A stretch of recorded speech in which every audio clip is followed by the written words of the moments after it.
Hello, you're back crafting with Michelle from Michelle's Ink and Stamp It. Today I'm going to be talking about mats, the Cricut mats. So um, let's get started. All right, so first off is just a standard mat. This is an older one. I've had a Cricut for a long time.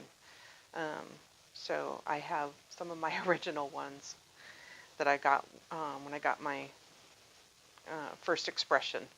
So this is still sticky. I still use it. Uh, when it's not sticky, I will use painter's tape. I have a roll always handy, and I will tape down the corners and sides.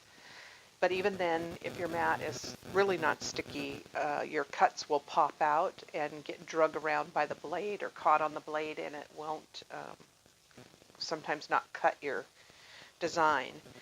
So you always want to make sure if your design isn't cutting right, to check your blade housing. So when you have your blade, you push the plunger in, pull it out, make sure there's nothing stuck to it, and sometimes I'll even blow that area out. So, and then when you put your blade in, and this just happened recently, this plunger part goes up into out of your machine. The blade part goes down. I had a customer that was cutting that way, and it wouldn't cut. And it won't. So that's a good thing to remember. So I've made this little housing thing over here out of the heavier chipboard. It holds all my blades, all my housings, and some of my tools. So I really like that. All right, so that's it for this mat. This, like I said, this is an older one, so they used to only come as a really strong grip mat.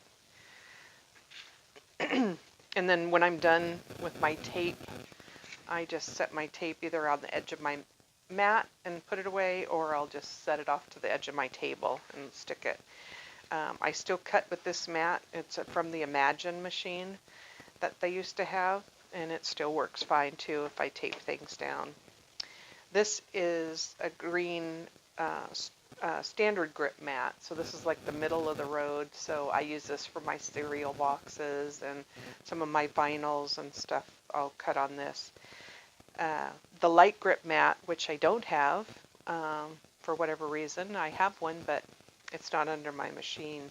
It's probably in one of my bags. I probably took it somewhere when I took my Cricut and didn't put it back out.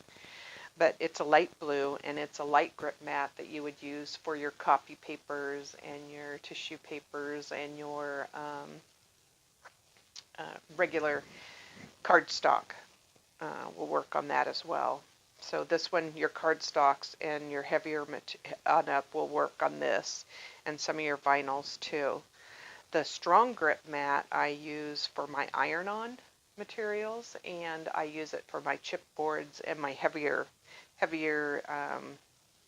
board type stuff that I use for my woods, the basswood, the balsa wood, I've been cutting polystyrene, and I use this one for that, and my painter's tape on all four sides.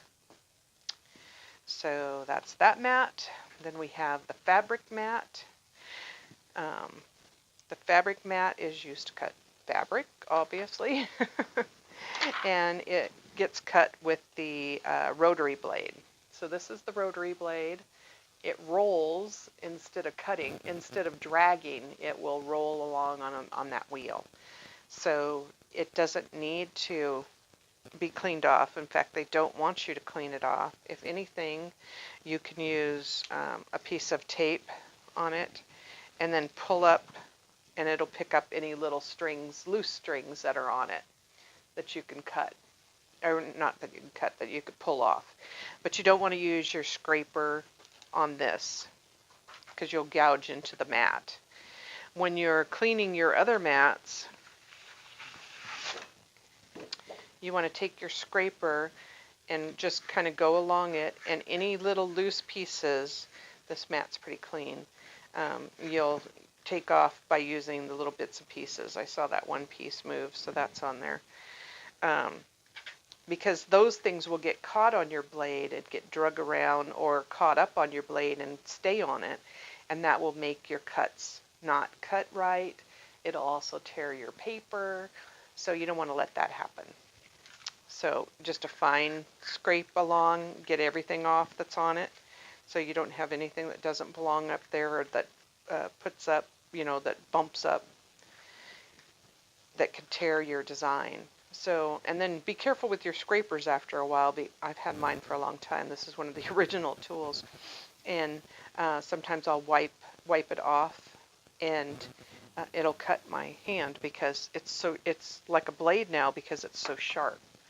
So that's how you want to take care of your mats.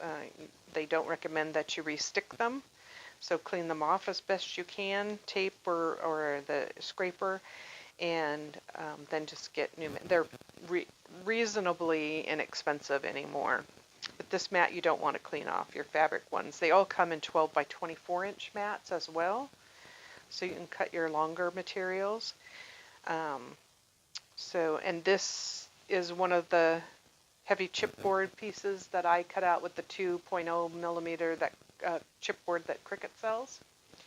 So have fun. This was my design. If anybody is interested in it, I'd be happy to share it with you. So again, you're crafting with Michelle from Michelle's Ink and Stamp It. Be sure to like and subscribe, and I'll put some videos over here that you might be interested in. So thanks for stopping by.